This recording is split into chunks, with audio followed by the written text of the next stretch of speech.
You're listening to Speaking Sidemount, the podcast where we talk all things sidemount diving, from equipment, skills, techniques, and sidemount diving expeditions to interviews with some of the world's top sidemount divers. Whether you're new to sidemount, been sidemount diving for years, or just want to know more, this is the place for all things sidemount. I'm your host, Steve Davis. Let's get wet.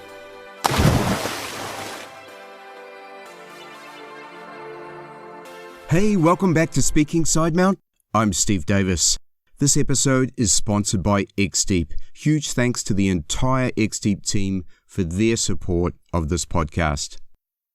The World Health Organization has reported that 1 in 4 people will be affected by mental health issues at some point in their lives, placing this as one of the leading causes of ill health and disability worldwide.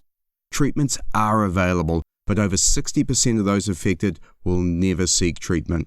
The stigma, discrimination, and resulting feelings of shame are all factors, as is the fact that many feel that they are handling their conditions and only reach out when the effects cause dramatic issues in their lives. Related to this is the issue of veterans. As a former serviceman and the grandchild of World War II veterans, I am very aware of the impact of wartime service. I was fortunate that my own time in the military did not involve active service. We prepared for it, we trained for it, and I had small tastes as the Falklands and the First Iraq War crossed my path. I have nothing but immense respect for those that served and can only imagine the impact on those that have witnessed or experienced the horrors of warfare firsthand. And so in June this year, I met an Englishman at the Reef to Ridge Dive Centre in Mount Gambier, Australia. He seemed like an awesome guy, smiling and excited to talk about diving and living the life, driving around in his truck and camping out. And then I noticed a sticker on his vehicle, Dive Against Depression, and I asked him if he was a veteran, as I've heard of similar organisations in the US. He is, and we struck up a conversation about his service and also the organisation and why he was involved. I was immediately drawn to his story. Chris Dawson served 2 tours in Iraq with the British Army in and around Basra. He chose to leave the army after his second tour and struggled with both his transition to civilian life and also with post-traumatic stress disorder. This set him on a downward spiral that led to a life of alcohol and drug abuse and also crime. His story of how he pulled himself up, initially through exercise and ultimately through diving, is inspiring. It takes huge courage to open up about mental health issues, and I'm proud not only to know Chris, but also to be able to share his story, how diving helped him, and how he is now using diving to help others through Dive Against Depression. Because this is Speaking Sidemount, Chris and I also share in our experiences in sidemount diving, cave diving, and on our mutual paths to sidemount closed-circuit rebreathers. All this and much more in this episode of Speaking Sidemount. Chris, welcome to Speaking Sidemount. Hey Steve, good to see you. Yeah, you too. Just for our listeners, Chris and I first met last June. I was diving in Mount Gambier with Reef to Ridge there, and I met you on site there, I think, mate. We didn't get to do a dive together, which I regret, so we'll have to fix that in coming years or months.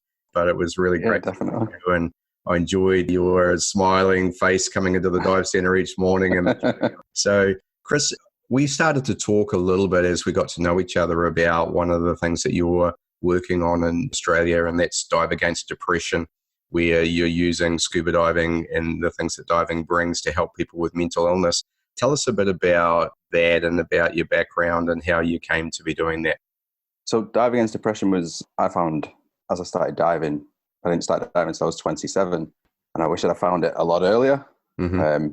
However, I just never had that luxury of being from Manchester. It's not so much a diving place. However, the further I got into diving, the more I realised it's giving me peace.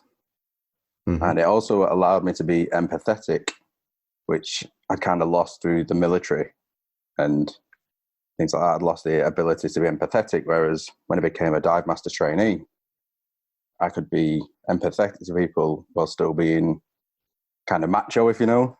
Yeah. It's that balance of you're doing something, you can be caring, but you can still be seen to be quite macho. As an ex-soldier, he's kind of, you kind of need that image.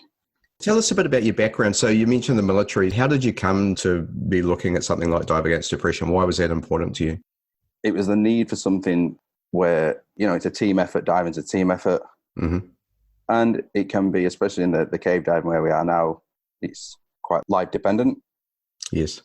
Whereas you and I, we're both ex-servicemen, and we understand that connection between your friends that you get is, it's unbreakable when you're in them situations. And I kind of found the same, even though you don't have to be ex-military, the people I dive with, it kind of brought that bond. Yes. Yes, and the military team is everything, isn't it? Yeah. So, and we do a lot of, especially now these days, team diving to, quite extraordinary lengths on my level of diving, which, 4-hour long, 5-hour long dives. You take a lot of planning, a lot of trust in your buddy, and you've got that kind of relationship what I had with previous friends back in the military. So it kind of all interconnects with each other. Yep. So how did you come to this point? You're a Royal Marine? No, Royal Regiment Fusiliers, combat infantry unit in the British Army. And then from there, after leaving, I struggled with post-traumatic stress disorder, and I was diagnosed with depression as well.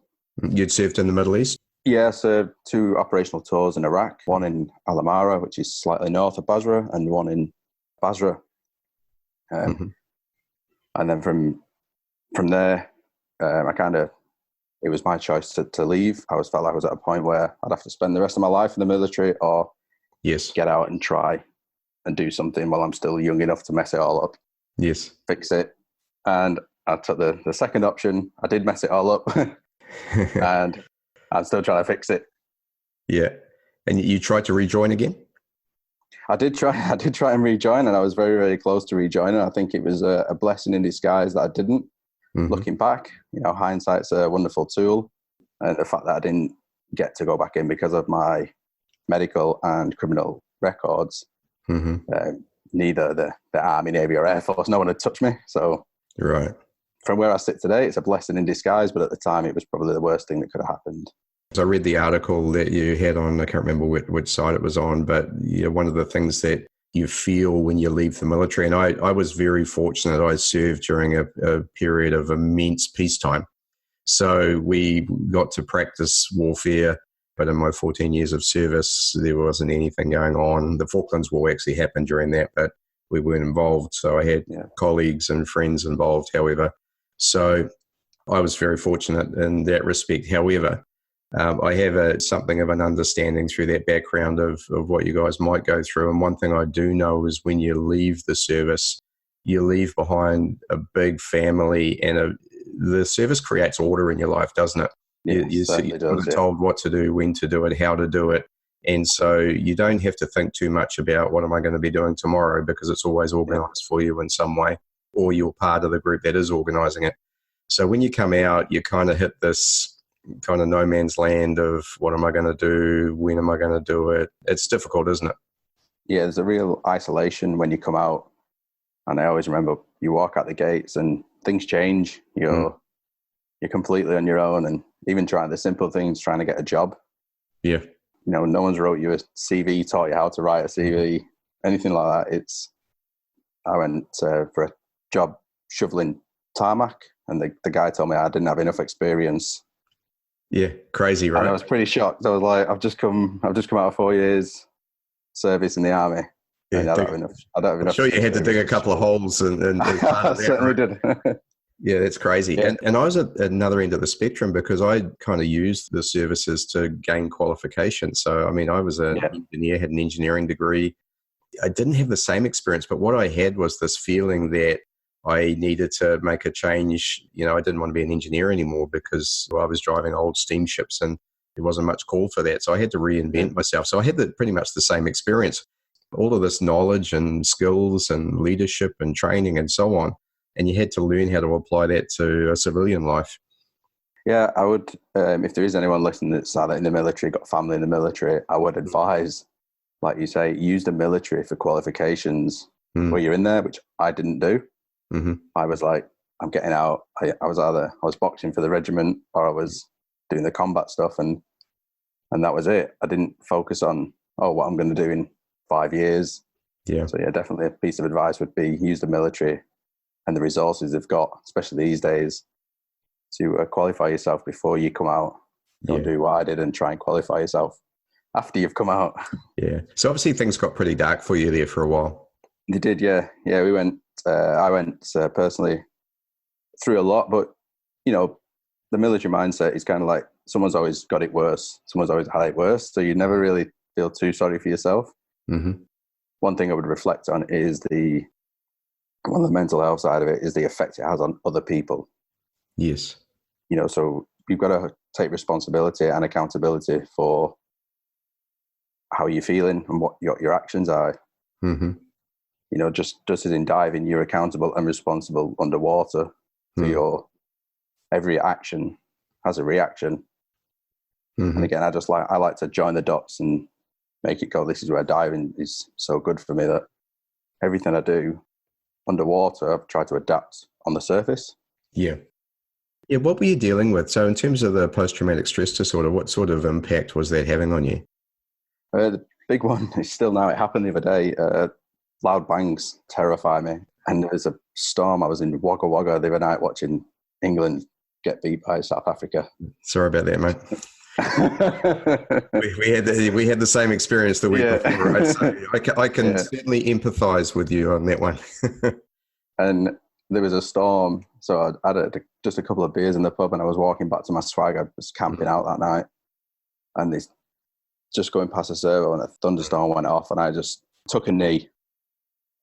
I went down on a knee and like look around, and there was a group of people, and they're going, "You're a bit jumpy there, mate." I'm like, yeah, you know, and it's still underlined. That was 15 years ago. I've been out in the military 15 years ago. The same things happened previous. And I think there's a fair amount of awareness, especially with our American friends as well, and in any of the countries that are contributing forces towards the Middle East or are involved in other conflicts, is the constant state of tension and fear and things like improvised explosive devices and those sort of things. That it's a different sort of warfare, and it's very difficult mentally to deal with that, isn't it? It is. And I found from first coming out, you try and ignore it when you try and drink your way through it. And obviously that's just, you know, again, I'm older and wiser. I'm probably a little bit better looking now as well, but some would argue. Let's just be grateful it's not a TV interview. Exactly. Face for radio, right? It goes, you kind of deny what you're feeling, what you're thinking, so you're drinking to kind of numb that pain and deal with stuff. Yeah. But you're just shoving it away. And as I've got older and I'm doing things like this and getting the support of other people and understanding that you take accountability and responsibility for that. You're like, yes, I am feeling these things, and you go and seek help. But that takes a while. You've got to go down a very long, dark road before you admit to yourself, I've lost everything now. It's time to admit that I have got a problem. Yeah, because it is difficult, isn't it? Because up until that point, I can handle this, right? You're saying, hey, I can, and that's, again, what you're used to doing as a soldier, or you're used to handling situations. And so if you haven't hit the bottom, in your mind, you're handling it, aren't you? Yeah, you just keep going. You just keep going. And unfortunately, I was going in a completely wrong direction, but I just kept going. One thing that interested me when I was reading your story was the fact that you were using physical fitness as your way to bring yourself back up. Yes, it was the key for all I had. I didn't have much at the time, but to be able to run and cycle and do all that stuff that the military had given me, that was the anchor. So that was really, again, everyone that knows it, go for a run, you feel better afterwards. Yeah. And that was a real anchor for me. But the turning point for that was the rejection from the military, which I then kind of turned back to the drink. It's like drinking too much. And, so it was... so you're kind of yo-yoing on that a little bit. Yeah, always yo-yoing on that, yeah. Definitely. Because it's one thing I've experienced. One of the things I did do when I left the military is I thought, well, let's seek out some things that I really like doing. And one of those was I loved the fitness aspect of the military. It was almost my favorite part about it. I'd be the first one at lunchtime PT. I'd be there at 4:00 to do the 4:00 PT. I'd volunteer to do the diver fitness test every year, even though I never went on and did the Navy diver course, which, to my regret now, I should have. But every year in Singapore, I'd do the test every time I went. And and I could do it easily. So it was kind of one of those things that I really appreciated about it. And I think my experience in working in gyms and fitness clubs, all those sort of things following that, is that physical fitness has a really positive outcome in terms of your mental state. And yes, you get endorphins and all those sort of things, but it also helps you to feel better about yourself, I think.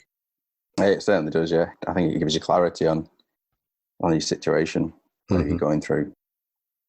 As now, that's my diving. That's my... Yeah. So where did diving come in? So were you a diver before this, or was it afterwards? I was nothing, never been diving, and it wasn't something that I really was always dreaming about. When I come to Australia, I got a job working offshore on pipeline vessels, and I found myself actually quite scared of the ocean. And I never knew this. It was quite a shock to me when I landed, got on the helicopter, landed on the boat, and I was like, oh, I'm actually scared here. So I was like, right, I want to conquer this fear of the ocean, because we're so small and insignificant when you've just flown for 3 hours on a helicopter out to sea. I was like, oh, this is a new feeling of fear. So I decided to take that on and thought, right, I'm going to go and learn to dive. And where do you learn to dive in Australia? The Great Barrier Reef. Good. 29-degree water, 30-meter visibility. Yeah. Just the perfect diving. Can I assume the bug bit you straight away? It didn't, to be honest. It was a case of I was trying new things. So I tried skydiving as well. Come to New Zealand, did some skydiving and bungee jumping over there. And I was kind of in the middle of, I landed myself a good job. The money was coming in. I had the time off. I was like a kid in a candy store, just trying different bits of everything. I was mountain biking, hiking. I was road tripping all over Australia. And so I didn't really know what to do. But then I went back to diving and found it quite hard compared to how I found the open water course. I remember sitting down and going, right, I want to do something. It's either skydiving or scuba diving that I really want to become competent in. And skydiving seems to be over too quick. So I thought, right, well, I'm going to take up scuba diving. So I really, really started to concentrate on it. I came down the East Coast on a road trip, and I was diving the Yongala, diving the HMS Brisbane. I got to Sydney and fell in love with the dive shop there because of the people, the community. Felt like a second home. And then from there, just kept doing dives and courses. Got to my rescue diver. And that's when I really became, I believe, a competent diver. Because straight after my rescue course, I went over to Borneo to do some diving on Mabul Island. And on surfacing, the rescue diver skills kicked in. There was a guy, he was passive. He looked like he was struggling a little bit. And I had the confidence to say, can you inflate your BCD for me? He was from Vietnam, so I guess there was a language barrier there. He just put a little shot of air in it. And I said, can you keep going? Can you keep going? And he didn't. So I swam over to him, inflated his BCD. And as I was swimming over, he was ingesting water, like just a little bit. I thought, he is in trouble here. So inflated his BCD, took his weights off him, and then on the boat, he was extremely thankful. So obviously he was in a little bit of trouble. And that was when I think I got my first bit of positive reinforcement. So I actually emailed the dive shop and explained the situation, saying, just explain what you've taught me works. And then from there, I just wanted to take it further. And that's when I started learning how diving can be a tool in the armory to use for a whole range of things. I started using it for myself, for my own mental well-being. How did that help you in that sense? So obviously you got some positive reinforcement and it's great for the self-image, isn't it? When you have something like that happen and you effectively save someone, whether it's from drowning or from getting into a worse event. Yeah, I definitely felt I'd found my calling, if you would. Something that I could then, I like passing things on to other people to make their life a bit better in the diving world, whether it be dive skills, a mindset of diving. And I find that it's now still giving me the ability to push myself out of my own comfort zone, but then assist people who are out of their comfort zone. That maybe it's my comfort zone now. If that once was out of my comfort zone, but I've grown past that, so I can go back and try and bring that person or them people on. And so Dive Against Depression, we sort of started there. So I think we've gone through the background a little bit now as to where you were and how you got into diving and how it's helped you. Tell me about Dive Against Depression now. The Dive Against Depression came about as a bit of a unexpected partnership. I was over in Perth at the time. I decided I was going to try and settle down somewhere after maybe 5 or 6 years of backpacking. I was like, right, I'll try and settle. Unfortunately, I can't settle, but I found a great dive instructor who's still a good friend today. He led me on through my dive master trainee, and he was a very understanding, empathetic guy. And once I'd done that, I knew I needed to do something with this ability that diving's given me, but I didn't know what. So I decided that I was going to go and do my dive instructor's course. And as I'd done that, I was speaking to Britt Cockcroft in one of the dive shops in Perth, and we got to talking, and she set up a Facebook page called Dive Against Depression because of some personal circumstances in her life. And I was like, oh my God, that's exactly what I want to try and do. So we joined forces on that, and Dive Against Depression at the time had been stagnant for maybe 12 months. There was nothing really happening. And Brittany was going away on a 12-month road trip of Australia not long after we'd shaken hands and said, right, we'll partner up. So she was helping. She had all the dive experience. She'd worked in the dive industry for 15 years. And I was new, fresh, keen. So I just winged it, really. I didn't have a clue what I was doing, but just wanted to pass this freedom that diving is giving me to do so many different things. And then shortly after that, I got in touch with an American charity, Diving with Heroes, who focus on helping veterans when they've come back in the US. They had a documentary out, which I watched, and I was like, everything just started to make connections. And I got in touch with Jill, who runs Diving with Heroes, and she said, I've spoke to the board. We'd love you to come over to Utila Island and run an advanced course with some war veterans. So it's all funded through donations, and a great partnership that we made there. So this wasn't long after starting Dive Against Depression up.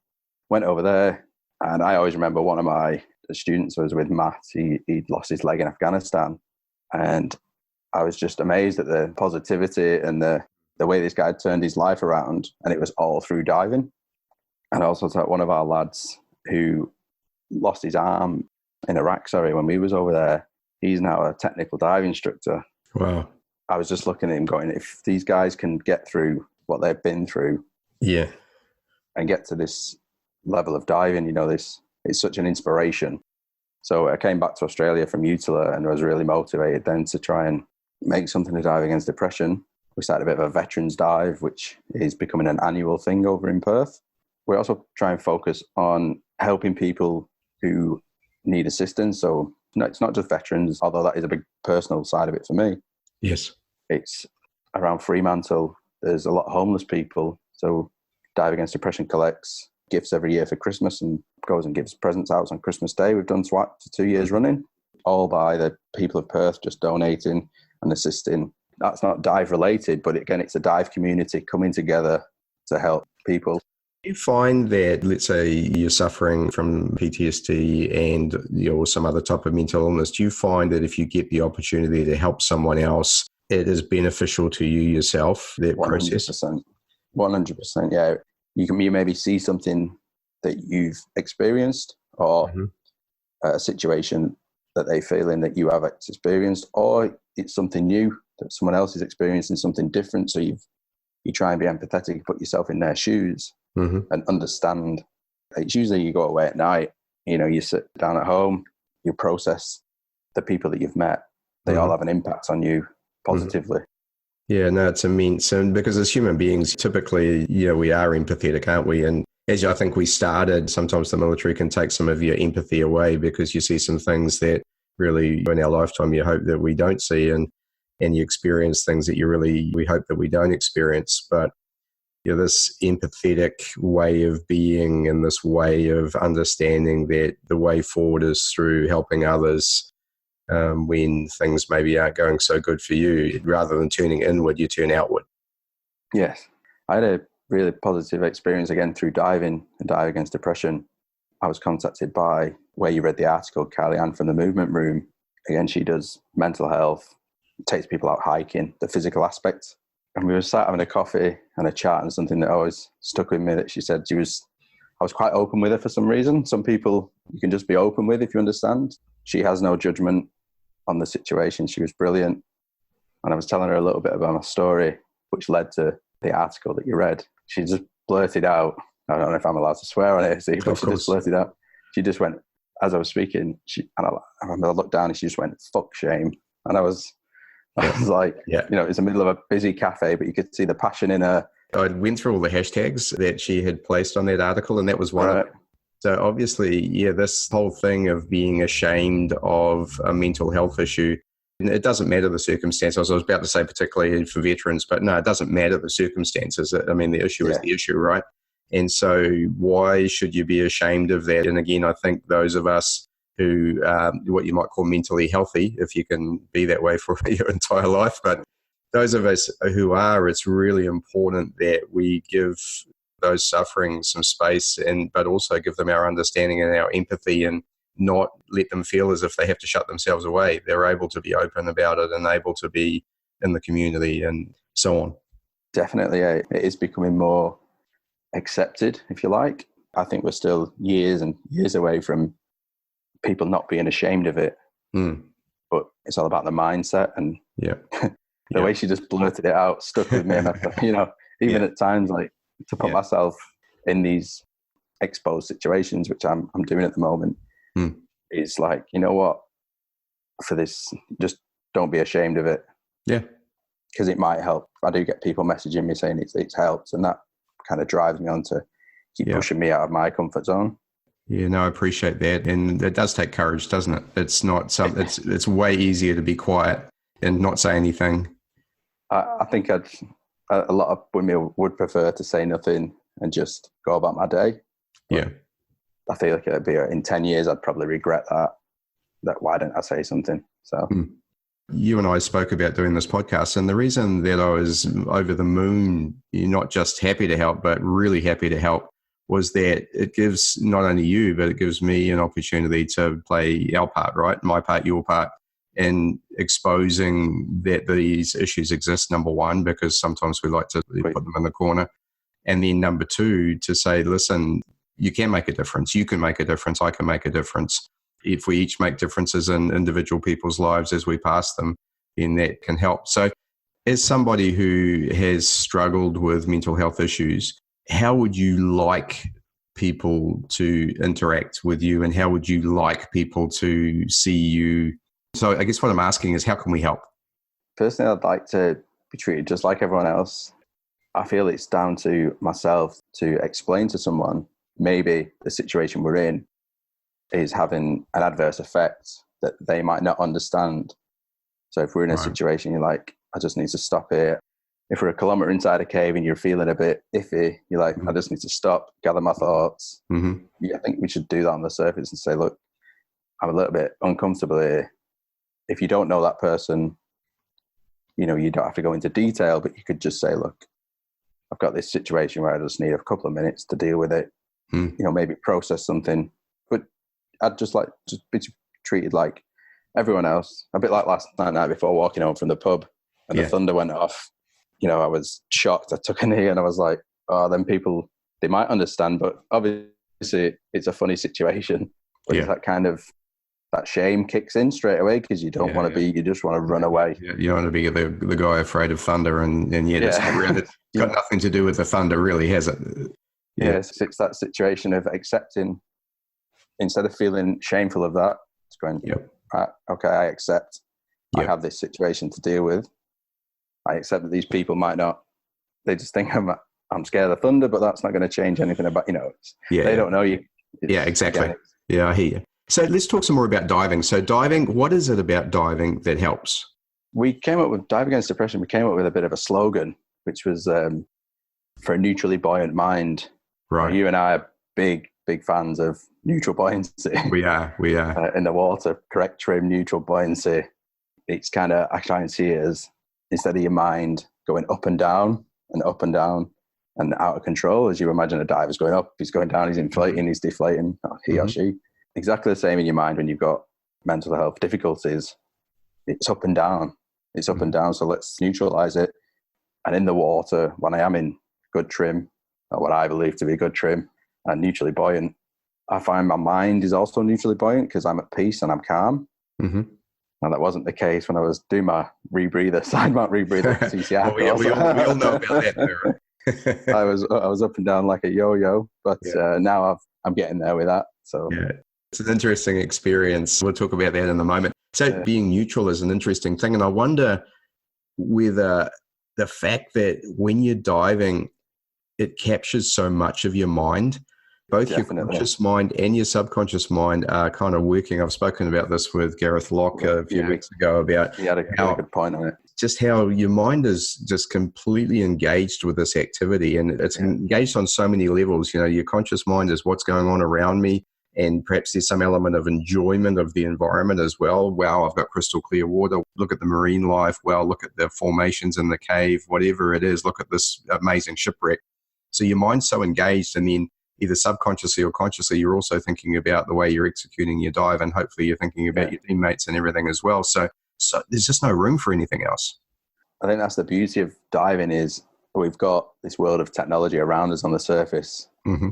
As great as technology is, it's connected you and I on different countries at the moment, but there's a time and a place for it.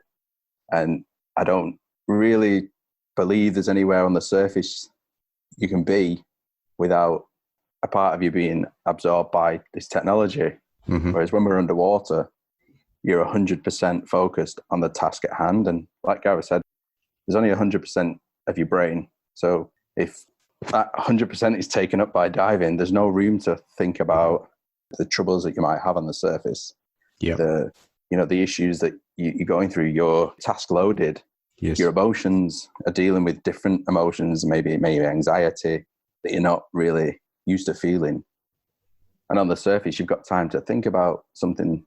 We usually connect it, I'm feeling hurt. So we open up the box and we pull out all these feelings of why. Yeah. You can't do that underwater.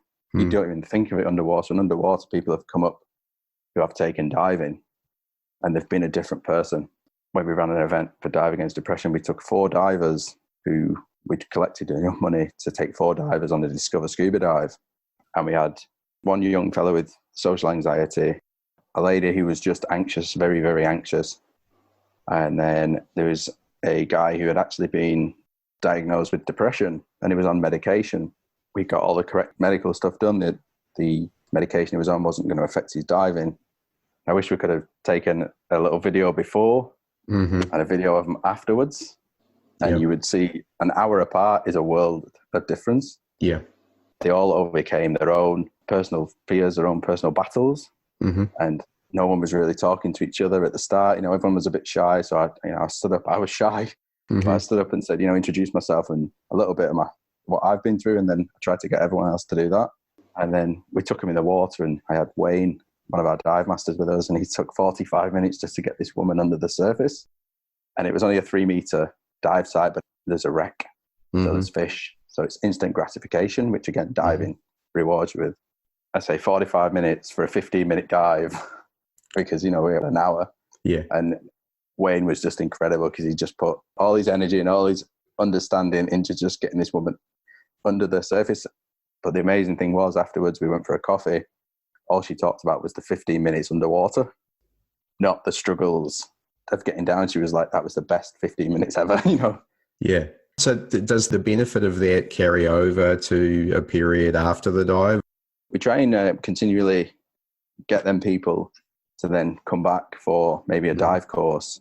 Mm-hmm. There was a couple of young lads. They've gone away to university and they're going to save up and try and get their dive ticket. Hopefully, they'll become divers because his father now is actually a dive instructor now. Now they've got a bond together. So there's definitely more that you can take away than just the dive. It's not just about the dive, it's the rewards that continue. Yes, the diving and the accomplishment, and there's levels to diving, as we know, as there are to many things. You can go all the way to, explorer, I guess is what we might consider the pinnacle, but there's a lot of levels and a lot of different directions you can take it. You can become an instructor. You can say, no, I don't want to do that. You can just go and say, hey, I want to be a diver and do some amazing things. I mean, obviously you and I are been long converts to this, but it's a wonderful thing, and the more we can share that, the better. Let's say somebody wants to get involved with Dive Against Depression, whether it's to help or whether it's that they think they might benefit from that. How would they contact or how would they find more information? The best way is through Facebook. We found that the most active. It's where people generally tend to go now just to send a message. Yeah. We did have a website and all that, but because of the cost of that, we've just narrowed it down now to Facebook. We can definitely put a link on the podcast, and it's straight to the Facebook page. It's Dive Against Depression. It's an incorporation. It's 100% not for profit. So everything goes back into the system. No one takes any wages from it or anything like that. It's all about funding the diving and helping, like say, at Christmas time or on a random Sunday, going out, getting some food for people who need it. Brits over in Perth, it is a Perth-based organisation due to Australia's rules and regulations on not-for-profits. They can only operate from one state. Okay.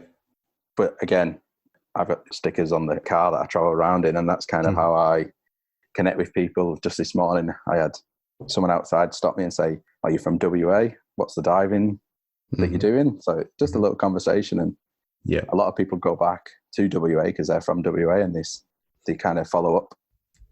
I commend you, number one, on the journey that you've been through, and because I know it's difficult, and it's difficult to open up about it. And I think that's the second thing, is the overcoming, and now the fact that you're helping others. I just think it's awesome. So thank you. Yeah, you're welcome, mate. I appreciate it. So let's, should we talk some more diving, huh? So talking diving. That's what this whole thing is about. I love doing this, and if we weren't in front of microphones through technology and we had a beer and we were sitting down having a chat, this is what we'd be doing anyhow, isn't it? Yeah. I mean, the smile on your face says it all when you're talking throughout the whole podcast. So. Love it. It's a great opportunity to do this, and how the whole idea came about was there's nothing more that divers love to do. They love to dive, and then they love to talk shit about diving. We can talk shit. Yeah. You went from dive master and instructor, and somewhere along the line you decided to become a cave diver. So how did that come about? The more I do something, I commit myself to it, I'm all in it or I'm all out, which is it's a blessing and it's a curse at the same time. Yeah. So I was like, what can I do that is regarded as the pinnacle? I want to get there. And for me, this is my personal view, it's cave diving. Most of the incredible divers that you interview on this podcast, they're cave divers, and it goes without saying. So it was kind of hard in Perth. There's not any beginner level. There's no real caves around. You can get to the cavern level. So linking up with Dive Against Depression, I had to, when I went to UTILA, it was self-funded. It's a long way from Australia. It is. To go for a week. So I thought, well, if I'm paying for all this myself, I diverted to Mexico for a couple of weeks. There you go. Need to say more about Mexico. You only have to put your head in the water and go, yes. Wow. Yeah. And I was just constantly achieving things, like on a personal level, that I've always wanted to achieve, is just pushing myself bit by bit, gradually, getting better and better. Still today, I think of some of the divers that I know, and some of them that I dive with and drink with in Mount Gambier, and think, wow, how do you do that? How do you go where you go? But I'm chasing them all the time. A lot of the guys I've interviewed are like that, right? Because I'm a cave diver, but I'm a clear water line following sort of guy. Up till now, I'm doing more and extending myself now. But when you're talking to the Jill Heinous, Brian K. Cooks, Ed Sorensen of the world, it's immense to listen to those stories. And then the one that sticks in my mind, Ryan Kachkowski, who we know from Mount Gambier, jamming his head through holes and trying to get his shoulder through. It's a different level of stuff. And one of the questions I've always asked them is how do you do that? How do you get the comfort level? I remember Steve Bogart spoke about that as well. The thing is, you just don't do it in one day, right? It's a progressive thing where you build your comfort level. You say, hey, I'm here right now. I want to go and have a little look in there. And it's just that constant moving the needle, moving the line a little bit forward without overshooting, and that's what you've got to be careful of, especially as a guy. I think women are better at this, but guys tend to sometimes be a little bit, overzealous or... Bravado kicks in. Bravado, exactly, and macho, and you spoke about that before where, I can get through this, and maybe you can't. So the bottom line is you always have a plan. It's something Ed Sorensen said that sticks with me. You better have a plan A, a plan B, and if those two don't work, you better have a C and a D as well. Yeah, so definitely. That's important, and it's important just to progressively build things. Okay, so you started cave diving. You did your training in Mexico. I did it in Mexico on back mount. Great, no troubles. My instructor was side mount and back mount. He was switching between the two. Mm-hmm. And I looked at side mount and thought, well, that's too complicated for me, even though it just seemed a little bit complicated. And then I made the decision. I was in Perth. It was winter. It was miserable. And I said, I've had enough of this. I just literally got in my car and drove to Mount Gambier, turned up to Reef to Ridge, and I was like, hi, I'm a cave diver. I need to do a crossover. And things just kind of just blossomed from there. It was just like this. Yeah. Great bunch of guys there as well at Reef to Ridge, Rob and Sam there, and they just very quickly became friends, and now we're really close. And they had everything there. They had the skill level, they had the dive sites which are on the doorstep. It just had everything for me. Community. Did my side mount because I went diving with Sam Bennett, and I looked at him. I didn't know him at the time. I looked at him and went, "Wow, I want to be like that." He was just in this perfect trim, and Sam's he's been diving since he could walk. Yes. He's in this perfect trim, and he just moves, glides through the water, and I was like, I'm always chasing someone. So well, it's great to have role models, isn't it? Yeah, good role models. So I did my side mount course and just took to it like a fish to water. Good man. And I was like, wow, why have I not been diving like this the whole time? Because coming back from that, I had a lower back problem. So everyone know L5S1 herniated disc on the sciatic nerve, and that went through carrying my twin set back from Ewan's. So Ewan's Pond, you have to do a little bit of a walk back. You do, and it just seemed to shove that disc back out, and I couldn't dive. You need to do what I did next time. I made Lockie carry my cylinders for me. So I played the old man card. I had one of my friends from Mount Gambier, Dylan. He was carrying my side mount cylinders for me after that for a while. So I said, I can't dive, but I could try side mount. Yeah. And it actually fixes my back if I do it. I'm in back trouble. Yes. Which is an amazing thing because none of the weight is actually on the lower back. Correct. Even after you get in the water, gear up in the water, there's no stress on the bottom of your back. So it's a tool you can use for a certain job. But now I solely only dive side mount because of not only the benefits in the caves, the actual benefits that I haven't had a bad back now for a good few months now. I've not had any troubles whatsoever. Awesome. Yeah, it's a great thing, whether it's back problems, shoulder problems, any of that sort of thing, managing gear and trying to handle heavy gear is an issue. Yeah. Sort of going on from that whole, side mount, you then went to rebreathers, and so you chose the Sidekick. It's in this shiny bit of equipment that was mounted on the side, and I was like, wow, that's next level.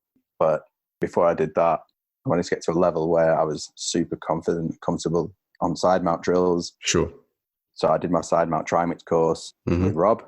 Yep. And again, Rob's great for me because he's military, and he has the ability to push me out of my comfort zone just enough that I'll grow. Yes. I come off dives with Rob feeling pretty emotional, but I know that he's pushed me just enough to get better. Yes. So after that, I was getting competent on the side mount trimix, and then came the Nullarbor offer of a Nullarbor adventure with just a few friends, Rob and James and Corey, obviously, came from New Zealand, and Lockie, just the five of us, and it was like, well, to round a trip of a lifetime, I'm going to do my side mount CCR, which is the Sidekick. And I won't say I fell in love with it straight away. It wasn't love at first dive, but I love the challenge of it. I love the attention to detail that you have to give. I finally got it good enough that I was comfortable, and we did some test dives, should I say, with Lockie in Little Blue, getting it right, and then head out to the Nullarbor, and there was a time when I was like, I might have messed up here. I might have bitten off more than I could chew. Got it on the Nullarbor, and it just paid for itself. It was awesome. An incredible piece of equipment. It really was.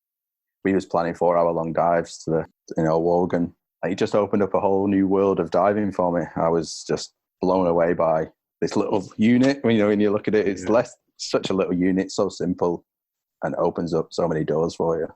Yeah, it's an interesting thing with cave diving because obviously we all start out open circuit. One of the key things is around gas planning and gas management, and it's super important for obvious reasons. but it always creates what Ed Sorensen calls stress. When he talks about time stress, gas stress, and distance stress, and you have all of those things on open circuit. Yeah, it's not that you don't gas plan on CCR, you absolutely do, but it takes away a lot of that stress, in terms of how much time do I have in the cave. I remember talking to Corey about this as well. If you have an issue, you've got a lot of time to solve the issue. Even if it's your rebreather, you bail out and you still should have tons of gas to get out. So it's a great thing. You have to do it when you're ready for it. And, as you said, it's really important that you build your open circuit skills. And if you're going to take it in the cave, that you have good open circuit cave skills. And when I say good, superior. But then when you're ready, it's just such a cool thing. I'm only 20 hours out of doing my training, but it was just an immense experience of learning the new unit, but then taking it into a cave was just spectacular. I loved every moment of it and can't wait to do more of that. Me and Rob were both on the sidekick and on the nullarbor, and we progressively got more competent. I wouldn't just say confident, because we were competent with the cave and we went a bit further each time. It was just both of our comfort levels as well happened to be quite similar in what we was willing to go and have a look. And so we both grew throughout that process of the 2 weeks every day underwater. By the end of it, I seen Rob was just in his absolute element. And unfortunately, I've got a bit more of a midsection than Rob, so he could squeeze through things a little bit tighter than me. But there was a moment I was on unsteady legs, if you like. I was a bit like I was out of my comfort zone. Like you said, a rebreather. I stopped myself, said to Rob, just wait here a minute. And again, you've got the ability to talk. When you're, over 1 kilometre, 2 kilometres in a cave, that's a massive bonus. You can just tell you, mate, hang on a minute. I said my hands were shaking. My breath was all jittery. I was like, I'm actually really out of my comfort zone here. So it took about 5 minutes, just probably not, you don't know it. You don't really, concept of time's a bit lost underwater. But I just took a couple of minutes of just that mental, that neutral buoyancy of the mind. And after that, I was like, right, I'm fine now. I'm good. It was just a moment. And again, that the CCR gives you that opportunity to bring everything back into line. But then it reminds me that I've still got a long, long way to go to where I want to be, which is good. It's a challenge. Every day, another step forward, huh? It certainly is, yeah. Well, Chris, it's been awesome. I've really appreciated you opening up to us. I hope that the listeners see it the same way. I'm sure they will. You and I spoke a little bit off mic about the way that mental health issues are seen now, and I think there's still a long way to go, but it's much more positive than it has been. And I think people are much more understanding, and there's groups that are running campaigns. We have in New Zealand here, we have TV advertisements with Sir John Kirwan, who's a very famous All Black who suffered from depression. And so he is one of the poster guys, if you like, for the mental health movement in terms of helping understanding, particularly around depression. I think it's great what you're doing, as I said earlier, and thanks for sharing. I hope everyone got something out of that. We wove a little bit of Sidemount in there, so that's cool. And I'm trying to get back to Mount Gambier, mate, so I'll reach out to you and let you know when I can pull that off. But it's that'd be nice. Yeah, well, now that I've gone through the effort of the crossover race, I've got to make use of it, right? We'll figure it out. Yeah, I'd just like to say a big thanks to yourself, Steve. You seen the stickers on the van and asked me about it and asked me if I'd like to have this opportunity. So thanks for the opportunity. I'm a bag of nerves here, so apologies for any. I'm not very good at this stuff. But thanks to anyone who's ever supported Dive Against Depression, the Diving with Heroes and Movement Room, anyone I've not mentioned, because it's a massive thank you. And I'd just like to keep going forward. I don't do this at all for any publicity, anything like that. I'd rather just have Dive Against Depression as the logo. Sure. Nothing to do with me personally. It's nothing about that. It's just about, the organisation. I hope the listeners understand. Thank you, mate. All right, mate. Speak to you soon. Well, I hope you enjoyed this episode. I absolutely loved catching up with my mate Chris and hearing once again his inspiring story and how he helped himself through diving.